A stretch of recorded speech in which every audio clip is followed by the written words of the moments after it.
என்சியில் நாங்கள் இருக்கிற ஏரியாவில் 3 இயர்ஸ் கழித்து இப்போ தான் ஸ்னோ வந்திருக்கு. ஒரு டைம் வந்துச்சு, ஆனால் ஸ்னோ வந்த மாதிரியே தெரில. இந்த டைம் ரொம்ப ரொம்ப சூப்பராகவே வந்துருந்துச்சு.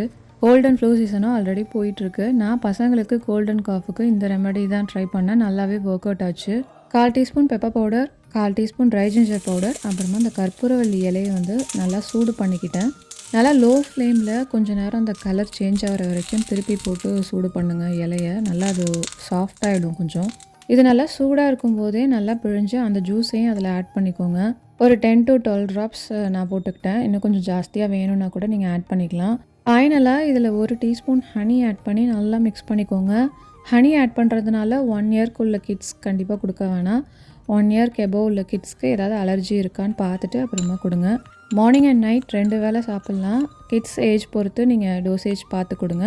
காஃப் நல்லாவே ரெடியூஸ் ஆச்சு. கண்டிப்பாக ட்ரை பண்ணி பார்த்துட்டு எப்படி இருந்துச்சுன்னு சொல்லுங்கள். பாய்.